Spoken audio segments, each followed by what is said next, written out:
네, 유동원의 진짜 전략 함께하도록 하겠습니다. 지난 금요일 뉴욕 증시 다행히 나스닥을 중심으로 반등이 나와줬습니다. 실적이 잘 나온 종목들 중심으로는 힘을 내주는 양상이었지만 앞에서 말씀드렸다시피 자동차주라든지 좀 실적이 좋지 않았던 종목들의 주가 희비는 엇갈리는 양상이었는데요. 이번 주도 주요 이벤트들을 앞두고 있습니다. 이 변동성 장세에 대한 전략, 유한타증권 글로벌 자산배분 유동원 본부장과 함께 또 진짜 전략 세워보도록 하겠습니다. 어서 오세요. 안녕하십니까. 네, 이제 매주 월요일 진짜 전략으로 유동원 본부장님과 함께합니다. 앞서서 말씀드렸지만 미국 증시 반등이 나와도 그리고 비노 부문 고용 지표가 굉장한 호조를 보이지 않았습니까? 네. 그런데 참 시장이 마냥 좋아할 수 없는 게 네. 긴축 사이클이 그럼 또 빨라지는 것 아니냐 하는 두려움이 앞서죠. 네. 여전히 불확실성에 대한 변동성 장세를 좀 전망하고 계신다고요. 네. 자, 우선 상반기가 좀 변동성 장세가 나올 것 같다는 얘기는 계속 해드리고 있습니다. 지금 미국 증시의 2월 첫째 주는 반등에 성공을 해서 대부분의 지수들이 다 올라오기도 했고요. 빅스 지수가 한 23까지도 좀 하락을 하는 모습 보여주고 있습니다만 어쨌든 전체적인 흐름을 한번 보시면은 우리가 이 테이블은 계속 보여드리고 있습니다. 어쨌든 금리를 올리기 전까지는 변동성 장세가 계속 일어날 것이고 지금 3월 16일 날 금리를 올릴 거죠. 네. 그런 변화를 좀 생각하시면 될 것 같습니다. 자, 전체적인 흐름을 놓고 보면은 지금 실업 청구권자 수가 하락을 많이 했죠. 그래서 정상화 수준이 됐지만 최근에 또 오미크론 때문에 살짝 올라오긴 합니다만 이번에 발표된 숫자들을 보고 있으면 상당히 마음이 편해지고 있는 부분은 사실이죠. 보시면은 이제 비농업 부분 신규 취업자 수가 원래는 15만 명 예상했는데 46만 7천이니까 이렇게 차이가 날 수 있어요? 그러게요. 네, 이런 식으로 나오고 있고 또 상당히 놀라운 숫자는 이 숫자입니다. 한번 보시면 이 차트가 이래요. 전달 대비 숫자로 계산하면 임금 상승률이 14%가 나오고요. 작년 동기 대비로 계산하면 7.1%, 그러니까 굉장히 큰 폭으로 상승을 했습니다. 자, 그만큼 고용 시장이 지금 안정을 찾고 있다라고 말씀을 드리겠고요. 실업률을 한번 보시면은 살짝 올라가긴 했지만 어쨌든 완전 고용 숫자가 4% 수준이거든요. 그래서 그 정도 수준이 나오고 있는데 이렇게 살짝 올라간 이유는 중요한 게 그렇게 안 올라가던 노동 참여율도 지금 62.2%로 싹 올라가는 모습을 보여주고 있어요. 그래서 이렇게 좋은 숫자들이 나오다 보니까 오히려 시장에서는 이거 좀 큰일 난 거 아니냐 이렇게 받아들이고 있는데 그 이유를 보면은 전체적으로 이제 임금 상승률이 굉장히 빠르게 일어나게 되면 이 소매 판매가 좀 화랑이 되고 이에 따라서 좀 긴축을 해야 되는 게 아니냐라는 생각들이 좀 나올 수가 있죠. 그래서 금리 인상이 좀 빠르게 일어나게 되는 그런 가능성에 대해서 생각을 하게 되고 이렇게 되면 미국 경기가 연착륙이 아니라 경착륙으로 가는 게 아니냐 이런 걱정을 하게 되면서 증시의 대세 하락장이 이미 시작된 게 아니냐 뭐 이런 의견들을 얘기를 할 수가 있겠습니다. 우리도 그 가능성에 대해서 무게를 전혀 두지 않는 것은 아닌데요. 네. 그래도 조금은 잘 생각해 보셔야 될 게 먼저 경기 화랑이 오겠죠. 예, 그래야지 긴축이 좀 빠르게 일어날 것이니까 과거에 이 미 연준이 금리 인상을 했던 시기 그리고 또 임금 상승이 굉장히 높아졌던 시기를 비교하면서 판단하는 게 중요할 것 같다 말씀을 드리겠습니다. 그러니까 임금 상승률이 큰 폭으로 상승하고 있는 것이 부담이기는 하지만 이 임금 상승률뿐만이 아니라 이제 경기 활약이 같이 뒷받침이 되면서 과거 사례를 봤을 때는 금리 인상을 했을 때 오히려 큰 폭 하락이 아니라 긍정적인 흐름을 기대해 볼 수 있다라는 거네요. 네. 자, 그래서 우리가 과거에 대세 하락장이 시작되기 전에 어떻게 임금이 변했고 또 노동 참여율이 어떻게 변했는지 네. 한번 보겠습니다. 우선 첫 번째 사이클은 우리가 흔히 얘기하는 2차 산업 이 시대, 산업혁명 시대 보시면은 이렇게 임금이 급등을 하는 모습을 1차, 2차, 3차, 4차를 보였어요. 그리고 이때의 금리 인상 구간이 나타납니다. 근데 장이 깨진 거는 이 이후예요. 3차 급등을 하고 난 이후고요. 보시면은 또 이때 노동 참여율이 상당히 큰 폭으로 상승을 하는 모습을 보여줬던 게 이제 첫 번째 예고요. 또 두 번째 예를 보면은 이 IT 슈퍼 사이클이 있었을 때입니다. 보시면 여기도 1차, 2차, 3차, 4차가 있죠. 그래서 이렇게 여러 번 있고 나서 또 금리 인상 구간 여기도 있었고 여기도 있었어요. 금리 인상 여러 번 또 예. 있었네요. 그리고 결국은 끝나는 건 여기입니다. 4차 급등이 일어나고 나서 우리는 여기 있다라는 거죠. 그래서 초반에. 지금 걱정을 하지 말자라는 얘기 해드리는 거고 이때도 보시면은 노동 참여율이 올라갔어요. 그다음에 세 번째 사이클이 산업재버블 사이클인데 이게 이제 2000년대 초반부터 후반까지죠. 보시면 금리 인상 구간이었고 1차 급등, 2차 급등, 3차 급등. 이제 그리고 나서 버블 붕괴. 그래서 우리가 지금 하반기에 있는 건 맞아요. 그 끝물에 와 있는 건 맞는데 그래도 금리 인상 구간에는 계속 시장이 상승을 했다라는 게 중요하고요. 또 이때 보시면 노동 참여율이 많이 떨어졌다가 2004년 금리를 올리기 시작할 때부터 오르기 시작했다. 그래서 이런 부분들을 감안했었을 때 아직까지는 금리를 이제 올리는 초기 단계거든요. 네. 그리고 이때는 또 금리를 4%포인트나 많이 올렸어요. 그래서 그때와 비교했었을 때 우리는 지금은 아직까지는 괜찮다는 말씀드리겠고 가장 최근에 있었던 이 저인플레이션 시대에 한번 보시면은 임금 상승률이 크게 치고 올라갔죠. 마찬가지로 또 1차 급등, 2차 급등, 3차 급등, 4차 급등입니다. 근데 여기는 보시면 미 연준이 금리를 안 올렸어요. 이렇게 임금 상승률이 높아졌는데도 불구하고 계속 안 올리다가 마지막에 금리를 많이 올렸고 네. 이때 이제 나중에 부러지는 장이 나왔습니다. 보시면은 이제 왜 그랬냐면 이 노동 참여율이 워낙 낮았었기 때문에 이게 점차적으로 올라가는 모습 보였지만 오름폭이 그렇게 크지는 않잖아요. 그렇기 때문에 그만큼 시장에 대해서 인플레이션이 그렇게 크지 않다라고 계속 얘기를 했었기 때문에 그런 현상이 나왔다고 말씀을 드리겠습니다. 자, 이렇게 네 차례 과거 예를 보면서 네. 지금하고 한번 좀 비교를 해볼게요. 지금 처음으로 보시면은 코로나19 이후 시대에서 이렇게 6% 이상으로 치고 올라간 게 처음이에요. 1차 급등이 일어나고 좀 떨어질 수도 있고 또 다시 올라가고 또 떨어지고 올라가고 하는 모습을 아마도 한 몇 년간 보여줄 거다. 그리고 과거 네 차례를 다 보시면 금리를 3%포인트 이상 올렸어요. 그러면서 나중에 결국 끝물에 큰 폭의 하락장이 시작됩니다. 네. 근데 지금은 이제 아직 금리를 올리지 않았잖아요. 그렇기 때문에 또 임금 상승률이 올라간다 하더라도 우리는 여전히 유동성 부여가 있을 그런 환경이다라고 말씀을 드리겠고 과거 사이클하고 비교해 봤었을 때 임금 상승률이 이렇게 7, 8%대로 올라가는 모습을 한 세 차례 정도 보여줬었을 때 그때 이제 걱정을 하자. 네. 그러니까 올라갔다가 떨어지고 또 다시 올라갔다가 떨어지고 또 다시 올라갔다 했을 때 그때 이제 좀 걱정을 하자라고 말씀을 드리고 있고요. 벌써부터 대세 하락장을 시작했다라고 얘기하기엔 너무 빠르다라는 말씀을 드리겠습니다. 또 그리고 보시면 아주 좋은 모습이 이제 이 노동 참여율도 살짝 올라가기 시작했고 네. 62%대잖아요. 아까 전 사이클을 보시면 63%대 초반까지 올라가잖아요. 그러니까 그 정도로 올라갈 것 같다라고 생각하시는 게 좋겠고요. 또 과거에 이 금리를 올리기 전에 그리고 또 그 후에 시장 흐름을 한번 보시면 이렇게 차트가 확연하게 틀려요. 보시면은 첫 금리 인상하기 6개월 전에는 마이너스. 그러니까 이제 3월 달에 우리가 금리를 올릴 거라고 예상을 하고 있잖아요. 그럼 3월 이후에는 보통 어땠냐 보시면 이렇게 올라갔다라는 거죠. 그래서 첫 금리 인상 6개월 후, 12개월 후 올라갔던 예들이 과거에 쭉 있었으니까 네. 지금도 금리를 올릴 때까지는 변동성이 있을 것이지만 그 이후부터는 반등이 일어날 거다 생각하는 게 맞다 말씀드리겠습니다. 결국에는 지금 임금 상승률도 과거사는 여러 번의 급등이 있었는데 우리는 지금 1차 급등이 나온 수준이고 그리고 금리 인상 시기의 후반 사이클에 지금 대세 하락이 나왔지. 지금 우리는 금리 인상을 시작하지도 않았으니까 대세 하락장을 걱정하기엔 너무 이제 섣부른 판단이다라고 짚어주신 거죠. 그 안에서 지난주에 팩트체크에서도 짚어봤지만 생산성이 향상되고 있는 부분에서 조금 더 긍정적인 시그널을 좀 확인을 하셨다고요. 네, 그렇죠. 그걸 잘 생각해 보시면 왜 임금 상승률이 문제입니까? 고용이 좋아지니까 임금 네. 상승이 높아지니까 비용이 늘어나는 거잖아요. 그렇죠. 여기에 관련해서 여러 가지 비용이 늘어나는데 만약에 경기가 둔화되면서 매출 증가율이 안 나와 버리면 그럼 실적이 깨지는 거잖아요. 그렇죠. 그렇기 때문에 걱정을 하는 거잖아요. 근데 생산성이 좋아져 버리면 어떻게 되나요? 돌아가겠죠. 이제 선순환이 나오겠죠. 그렇죠. 임금 상승률이 높은 것보다도 생산성이 높아지니까 매출 증가율이 그것보다 더 높게 나오는 거죠. 가격 전가가 되는 그렇죠. 자, 그런 식의 시나리오가 나오게 되면 우리는 괜찮다라는 거죠. 그래서 과거의 예를 한번 보실까요? 아까 네 차례 보여드렸잖아요. 그때 어떻게 생산성이 변했는지 보시면 자, 이건 정말 대단하죠.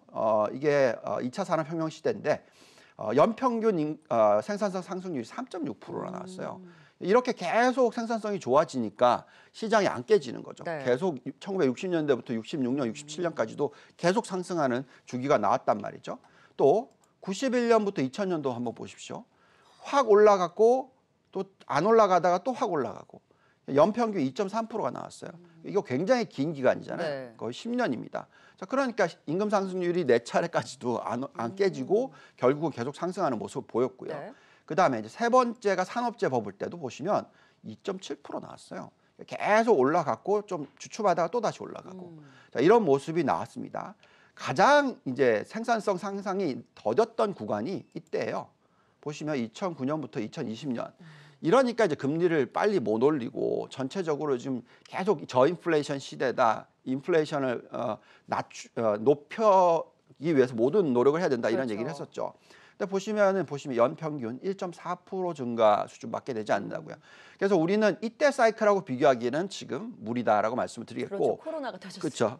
전 사이클을 네. 놓고 봐야 돼요. 그럼 다행스럽게 지금 보시면 이 1.4%보다 훨씬 높은 숫자가 지금 최근에 나오기 시작했습니다. 한번 볼까요? 자, 보시면 코로나19 이후에 연간 환산으로는 2.83이니까 산업재 버블보다도 높고 또 이 3차 산업혁명이 일어났을 때보다도 높고 다만 2차 산업혁명이 일어났을 때보다 낮은 정도 네. 수준. 그래서 어쨌든 이렇게 높은 숫자가 나오니까 연간 환산으로 6.6%, 전망치 3.2%를 크게 상회하는 숫자가 나오고 있고 이런 숫자가 나올 경우에 우리가 판단할 때는 지금 많은 분들이 미국의 매출 증가율에 대해서 너무 낮게 잡고 있다. 지금 연간 단위로 예상하고 있는 게 7.9% 정도밖에 안 되거든요. 저는 두 자릿수 성장이 앞으로 올해도 나오고 내년도 나올 수 있다라고 생각하고 있기 때문에 그런 부분을 감안했다면 아직은 시장이 꺾이는 게 아니다라고 말씀드릴 수 있을 것 같습니다. 다만 금리를 인상하기 전까지는 변동성을 수반할 수 있잖아요. 그렇죠. 이제 3월에 금리 인상을 한 이후부터가 시장이 어느 정도 이제 방향성을 잡고 올라갈 수는 있겠지만 그러면 그때까지는 오를 때 쫓아가는 매수가 아니라 그때는 저가의 이제 분할 매수 전략으로 변동성을 이용해야 된다라고 보시는 거죠. 그렇죠. 자, 변동성이 있을 수밖에 없고요. 그래서 우리가 또 최악의 시나리오가 어떤지를 좀 봐야 돼요. 네. 그래서 앞으로 이제 금리가 올라갈 거 예상하고 있죠. 당연히 올라갈 겁니다. 또 그에 따라서 어떤 이 전체적인 이익 증가율이 좀 둔화될 수 있는 부분에 대해서도 생각은 해야 되겠죠. 네. 왜냐하면 마진이 축소될 수 있는 그렇죠. 부분도 있으니까. 그래서 미국 나스닥과 S&P에 대해서 잔존가치 모의상 상승률을 한번 봤어요. 그랬더니 S&P 500 현재로 놓고 보면 상당히 좋습니다. 상승률이 15.6%나 되는데 금리가 지금 2.5%로 올라갔다라고 반영을 하면 상승률이 7.3% 떨어져요. 네. 그다음에 이제 이익 증가율이 거의 없고 ROE가 5% 정도 떨어진다. 라고 계산했었을 때 적정 가치를 보면 8.4% 마이너스입니다. 그러니까 결국은 변동성이 있을 수밖에 없다라는 말씀을 드리겠고요. 좀 다행스러운 것은 S&P 500보다는 나스닥을 보면은 그 숫자가 좀 훨씬 더 좋게 나와요. 현재 기본 시나리오로 보시면 38%나 상승 여력이 있다고 나오고요. 금리를 2.5% 반영하고 또 리스크 프리미엄을 5.5% 올라갔다고 반영을 해도 24%의 상승 여력이 나오고요. 최악의 시나리오가 금리가 3%로 올라가고 ROE가 8%나 빠졌다라고 계산을 했었을 때 13,560 그리고 우리가 숫자를 13,090 정도도 봤었죠. 네. 그러니까 이미 벌써 하락은 다 했는데 뭐 상승 여력으로 또 마이너스 4% 정도 나오니까 변동성이 있을 수 있다 생각합니다. 그래서 차트를 놓고 한번 말씀을 드리면 우리는 이제 이런 모습을 예상을 하고 있는데요. 나스닥이 지금 19.2% 빠졌다가 10% 반등했다가 지금 다시 빠졌다가 살짝 올라가고 있는 네. 그런 모습이에요. 그래서 아마도 W 형자를 만들고 상승을 할 거다. 근데 이제 두 번째 바닥은 높아지고 상승을 할 거다라는 생각이고요. 이렇게 파란색으로 빠지는 장이 나오기보다는 지금은 변동성 장세니까 이때 잘 저가 분할 매수를 하자라고 말씀을 드리고 있습니다. 근데 그 파란색으로 빠지는 부분이 3월 전일까요? 3월 후에도 이런 흐름이 나올 수가 있나요? 이 흐름은 나오긴 좀 어려울 것 같고요. 아, 네. 지금 뭐 변동성이 있으면서 못 올라가는 거지 네. 이미 벌써 최악의 시나리오를 반영한 숫자를 한번 봤으니까 네. 이제부터는 좀 괜찮지 않을까. 그렇지만 그래도 바로 치고 올라가기에는 사실 물가 지표 좀 기다려야 되고 이런 부분들이 있어서 네. 좀 기다렸다 판단하시기 좋을 것 같습니다. 그러면 지금 W자를 좀 만들고 나서 좀 반등을 할 가능성이 높다. 그럼 이제 3월 전까지가 이 변동성을 말씀을 해주신 거라면 지금 가장 중요한 건 결국에는 금리 인상 폭이 그렇게 높지 않아야 되는 것이고 네. 그 속도가 그렇게 빠르지 않아야 되는 것인데 전제되는 거 아닌가요? 네, 그런 부분들이 여러 가지가 있죠. 지금 금리 인상 부분에 있어서는 전에도 말씀을 드렸었는데 현재 시점에서는 한 5차례 연말까지 올릴 거가 반영이 된 상황이다. 네. 그래서 만약에 이번 3월 달에 0.25 올리는 게 아니라 0.5 올렸다.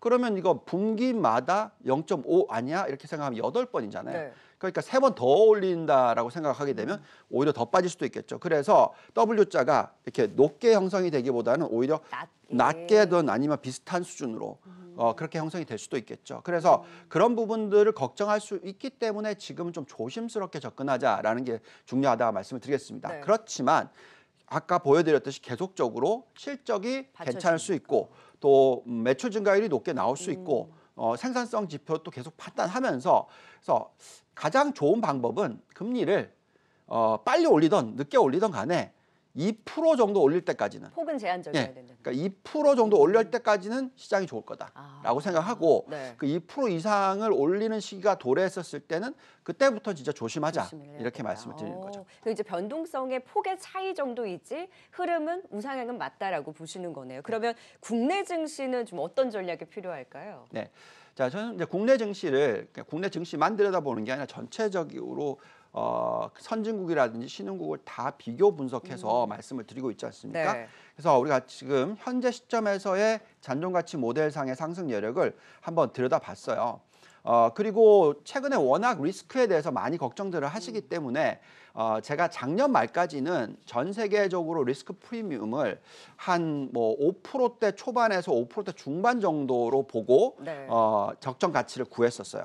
근데 이제 올해 들어와서는 다들 걱정들을 많이 하시잖아요. 그래서 금리 올라가는 부분 플러스 알파로 리스크 프리미엄을 6%에서 6.5%대로 올렸어요. 네. 예, 그리고 나서 반영을 해서 보니까 어떤 결과값이 나오는지 보니까요. 미국의 나스닥의 상승 여력이 30%대, S&P 500이 12.5%, 미국 다우존스가 22.4, 독일 닥스가 27.5, 유럽 스톡스가 21.5. 그러니까 대부분 다 보시면 상당히 높은 상승률이 네. 그래도 나와요. 일본 니케이가 8.9%, 대만 정말 좋게 나옵니다. 예, 뭐 와. 워낙 반도체가 좋다 보니까 네. 그렇겠죠. 심천 25.5, 베트남 23.4. 그래서 대부분 제조 강대국들 괜찮아요. 한국도 나쁘지 않게 나옵니다. 아니 근데 예. 상승 여력이 왜 저거밖에 안 되죠? 그러게요. 이 리스크 프리미엄을 높여버리니까 예, 이렇게 떨어집니다. 그래서 13.9%, 11.6% 이렇게 나와요. 그래서 이제 이게 왜 중요하냐면 제가 작년 초에, 그러니까 1년 전에 코스피가 3,500은 넘어갈 것 같다 연말에 그렇게 전망을 하다가 3, 4분기에 이거 어렵겠다. 왜냐하면 지배구조 문제 그리고 배당 성향 이거 배당 아직도 얘기해 너무 주셨죠. 나쁘다. 그래서 우선 확인 먼저 하자라고 말씀을 드렸거든요. 그래서 왜 그렇게 말씀을 드렸냐면 이 도표가 정확하게 답을 줘요. 이거 보고 있으면 정말 답답하거든요. 약간 고구마 먹은 느낌입니다. 네. 예, 왜냐하면 우리나라가 지금 전 세계적으로 배당 성향이 총 지급액 비율이 제일 낮아요. 17%. 기업이 돈을 벌면 주주들한테 안 돌려줘요. 그러니까 밸류에이션이 쌀 수밖에 없는 상황. 근데 보십시오. 그렇게 우리가 안 좋다고 얘기하는 중국 32%, 예, 아세아 전체가 46%. 미국 보세요. 이거 두 개 더하면 얼마예요? 97%. 대만도 상당하네요. 네, 대만 그러니까 너무 싸 보이는 거죠. 네. 그래서 자, 이런 숫자가 나오고 있기 때문에 우리는 이번에 이제 지금 배당 성향이 쭉 나오고 있잖아요. 배당 성향이 발표되는 숫자를 보면서 확인하자. 근데 아직까지 올라간 건 사실입니다. 이때는 지금 17%인데 이 기간이 2011년부터 2017년이니까 최근에 많이 올라오긴 했어요. 근데 많이 올라왔는데 얼마일까요? 얼마예요? 예, 23.8%. 그럼 다른 국가 대비로는 여전히 낮죠? 여전히 낮아요. 예. 그렇지만 중국보다는 좀 예, 많이 나아졌나요? 이제 나아지고 있는 중국 정도까지는 올라왔어요. 네. 그래서 그 정도니까 앞으로 이제 밸류에이션을 보자라는 거고요. 그 밸류에이션을 한번 비교해 봤습니다. 그럼 어떻게 나오는지 한번 보니까 코스피 같은 경우에는 10배, PBR 1배, ROE가 낮아요. 여기에 배당 성향이 낮아요. 그러니까 이게 정말 안 좋은 모습인 거죠. 매력도가 좀 떨어지겠네요. 그런데 그래도 밸류에이션 비교를 해보면 뭐 50% 디스카운트잖아요. 뭐 지금 S&P 500 비해서는 뭐 예, 많은 디스카운트죠. ROE가 그만큼 낮기 때문에. 근데 네. 배당 성향이 낮으니까 저는 요것만 올려버리면 이 배당 성향을 40%대로 올렸다? 그러면 당연히 P 멀티플이 올라가고 PBR이 올라가는 그런 모습이 나올 거라고 생각을 하고 있습니다. 그래서 한국 시장도 이제 저평가 구간에 들어갔다라는 건 확실하고요. 그렇다면 이제 앞으로 2월, 3월을 좀 기다렸다가 그때 기간에 배당 성향이 어떻게 나오는지 배당 성향이 높아진 기업에 대해서는 멀티플이 올라갈 거다 생각하시고 종목 선별을 하시고요. 네. 또 중요한 거는 조금 있으면 이 목요일 날 소비자 물가 지수 미국에서 발표를 하죠. 발표되죠. 그거 보면 어느 정도의 또 금리를 올릴지에 대한 또 의견이 만들어질 거니까 그걸 보면서 판단하시면서 좀 천천히 저가이긴 하지만 저가 분할 매수 전략으로서 시장을 들여다보시기 중요할 것 같다 말씀드리겠습니다. 오를 때가 아니라 변동성 구간에서의 저가에서 조금씩 분할 매수 전략으로 우리 3월 금리 인상 이후에 좀 반등장을 기대를 하면서 모아가는 전략까지 도움 말씀 주셨습니다. 자세하게 또 시장 전략 세워주셨어요. 진짜 전략 지금까지 유안타증권 글로벌 자산 배분 유동원 본부장과 함께했습니다. 말씀 고맙습니다. 감사합니다.